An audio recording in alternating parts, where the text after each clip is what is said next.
Geometry review for test 3, lessons 1 through 15, part 2. We're going to start off with this class with question number 6. Question number 6 on their sheet says, if a regular triangle, what do we know about regular polygons, period? We should know two things. They have equal sides and equal angles, like they're equiangular and equilateral. Okay, so it's going to look like this, right? If it says a regular triangle has a perimeter of 15x plus 27.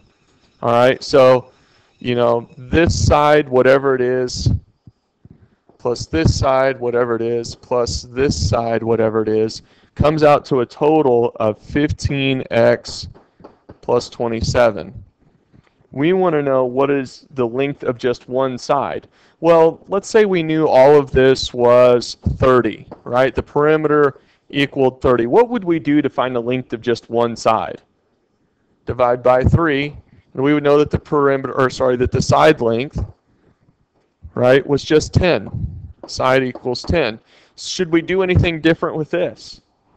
No, do the same thing. So I'm going to divide by 3. What's 15x divided by 3? 5x. And what's 27 divided by 3? 9. So the length of each side is 5x plus 9. Does that make sense? But we have to know something about regular polygons in order to set that up. Okay? All right. After 6 was 15, right? Okay, 15. Okay, 15. All right, gives me a picture here of a triangle. Looks like an obtuse triangle. We'll work with it. Something like this.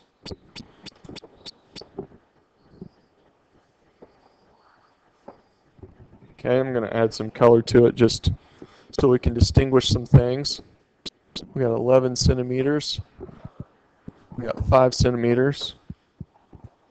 We know that this line right here is 8 centimeters. We got 18 centimeters. Okay, we can label our parts A, B, and C. And our question is that we want to determine the area and the perimeter. Okay, well, perimeter should be easy. Do I know the lengths of all 3 sides of my triangle? Yeah, right. I've got 11 plus 8. You know, let's see. So that's giving me 19 plus 18. So I should get 37 centimeters, right? Perimeter equals 37 centimeters. Any trouble with that? Okay. But with my area, I need to know my base and my height. What is the base of this triangle? All right, my base is 11. Can anybody tell me what the height is? 5, right? Because it's the perpendicular distance from a vertex to the side opposite of it. So this red line is representing the height of the triangle, not the 8. Okay? So if you used 8 there, that would make it wrong. Okay? All right, so we're going to multiply those things and divide by 2. 11 times 5 is 55. 55 divided by 2, 27.5. So 27.5 centimeters squared. Okay, so be ready for that. Let's see, after that was number 17. Number 17 wants us to find a counterexample. Counterexample meets the hypothesis, but does not match the conclusion or proves that the conclusion is false. So it says find a counterexample to this conjecture if a quadrilateral has 2 pairs of congruent sides. And I think I actually did answer this question with that class. But I'll answer it again. We want a quadrilateral, so we want a polygon that has 4 sides and has 2 pairs of sides that are congruent, but is not a parallelogram. Okay? So we have essentially 2 options. Okay? A rectangle is a parallelogram. A square is a parallelogram. A rhombus is a parallelogram. Name another quadrilateral for me. Square. A square is a parallelogram. Okay, we want something that has four sides but is not a parallelogram. Huh? A trapezoid. Okay, so now as we found a four-sided figure that is not a parallelogram, but we have to see if it is going to be a if it has two pairs of congruent sides, right? Right. This side can be congruent to this side, but are the other two sides going to be congruent? No. And it won't work out here either. So a trapezoid is not a counterexample because although it is a four-sided figure, it doesn't have two pairs of opposite sides that are congruent. So it doesn't meet the hypothesis. Okay? What else do we have? Something that's not a trapezoid, not a square, not a rectangle, and not a rhombus. A kite. Very good. All right, a kite, okay, by definition has two pairs of congruent sides, but it is not a parallelogram. It's got four sides, okay, so kite is my answer here. Okay, does that make sense? All right, so you have to know some things about our quadrilaterals, how to classify them, and what their characteristics are. All right, 18. Find a counterexample to this conjecture. Apples are red. I need a counterexample. Green apples.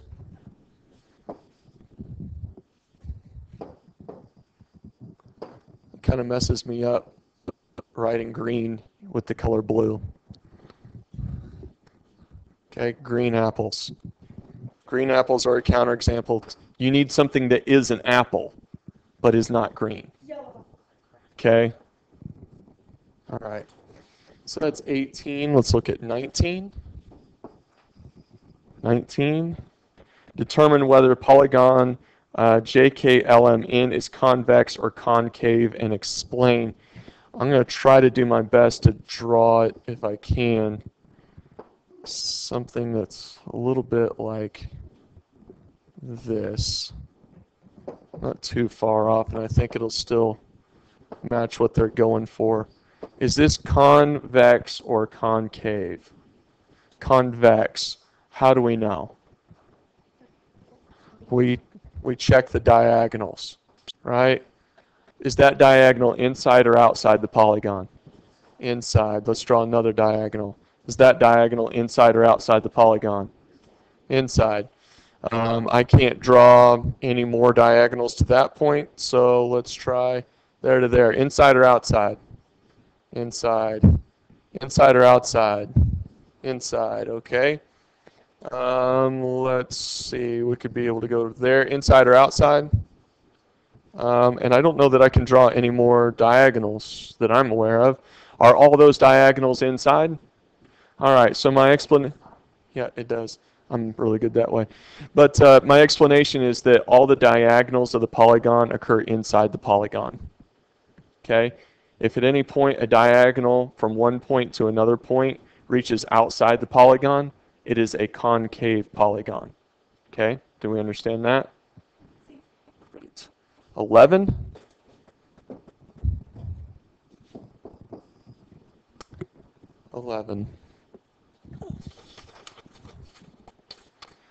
Prove the lines A and B are parallel. Okay, so it gives me something that looks like this. 135 and 135. Okay, this is where it's another lesson 12 deal. Remember how I told you whenever we were covering lesson 12, this is important, you need to know this, this is going to keep showing up. All right, we're going to use this over and over and over again. All right, and it seemed really simple at the time. Can anybody tell me those two angles, we understand, what do we know about those two angles that have degree measures? They're exterior, yes. They're alternate exterior. Okay, so they're alternate exterior angles. What else do we see about them? They're congruent. All right, so how can I tell that lines A and B are parallel? What theorem would I use?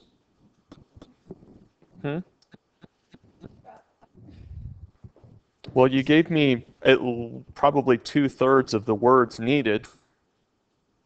You said that they were exterior. You told me that they were alternate. How? You're close. You're missing one word. Converse. Converse of the alternate exterior angles theorem. Okay? And I would accept that answer. They might want something along the lines of, you know, if two lines are cut by a transversal and their alternate exterior angles are congruent, then the two lines are parallel. Let me look at their answer on number 11. The lines are parallel by the converse of the alternate exterior angles theorem. I would accept that right there. Okay? Does that make sense? We're good to go. All right, last question that has been asked of me, or at least the last unique question that's been asked. Number 20, name the polygon below.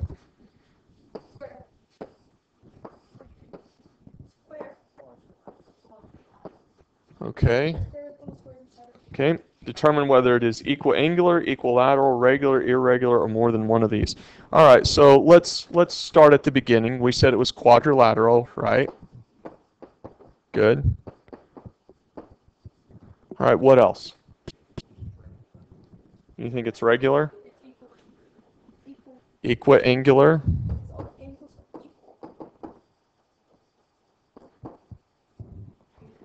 Okay, what else?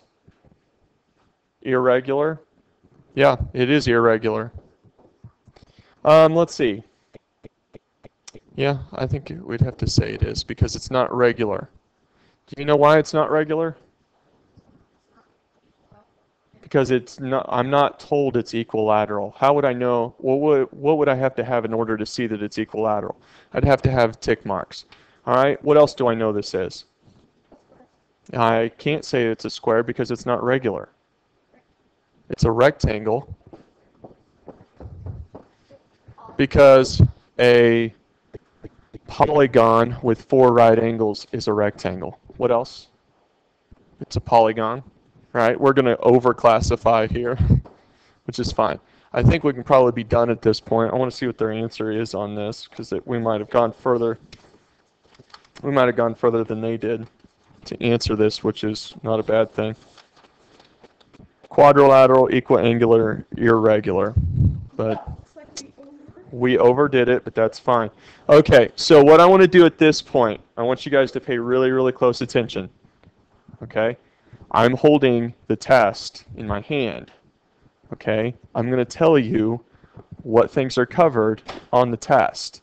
Okay, now some of these, almost all of these things should have been covered in the review. Some of them might have been, some of them maybe not as much. Okay? I can tell you that you're going to get a graph.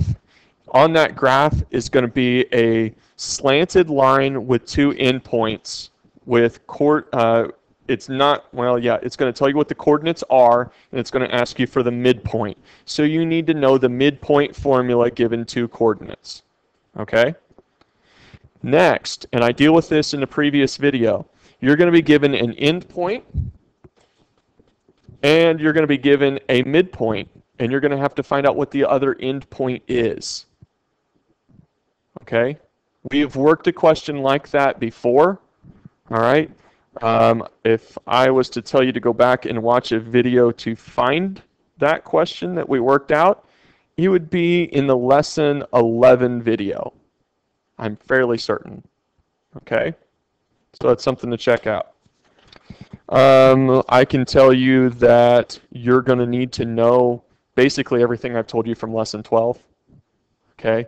Those alternate interior, alternate exterior, corresponding, and same side interior angles. And you're going to have to be able to, basically, you're going to be given angles that are algebraic. So something like an angle is 6x plus 8 degrees, but it's going to tell you what to plug in for x. All right, and it's going to give you another one and say maybe it's something like 8x minus 12, but you're going to plug in that same value for x, and you're trying to prove that these 2 lines are parallel to each other. Okay, so you're going to check it, you're going to plug in x and see if the two angles are congruent, and then what theorem proves that the two lines are parallel. Do you follow me? Okay, I'm not writing this stuff down. You just have to listen to this part. Okay, you're going to show a triangle. You're going to have to classify it by its angles and its sides. Okay, angles and sides. You're going to be given an algebraic conjecture. You're going to have to pick the correct counterexample. Okay, remember, it has to be true to the hypothesis, but does not match the conclusion. Okay, you're going to be shown two congruent polygons. One of them is going to have a missing side measure. You're going to have to figure out what that missing side measure is. Should be maybe the easiest question on the test. Nobody in either class should miss that question. Let's see. You're going to have to be able to find the midpoint of a point on a number line. Okay?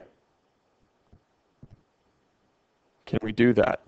Do we know how to find the midpoint on a number line? We can do midpoint on a coordinate plane. Can you do midpoint on a number line? All right, again, if I was to tell you to go back and watch a video, right, or do something along those lines, I would say go back and watch lesson 11, okay? You're going to be shown a diagram of two lines cut by a transversal. It's going to ask you a question which says, which pair of angles, if congruent, proves that lines A and B are parallel? Remember, if two angles share a common vertex, they can't prove that two lines are parallel. They can't be right next to each other. Okay? And again, you're going to have to remember alternate interior, alternate exterior, corresponding, same side interior, all those types of things. That diagram is going to be used for more than one question. It's going to be used for another question that's going to say, you know, if these lines are parallel and a certain angle measures a certain degree, what does another angle equal? Okay? Does that make sense? You're not going to be given a picture on this question, but you're going to be given a triangle. It's going to tell you what its base is, it's going to tell you what its height is, and it's going to ask you to find the area. Okay?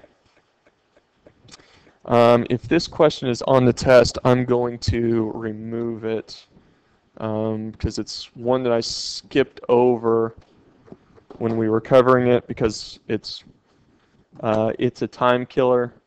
I want to see if it's on here though.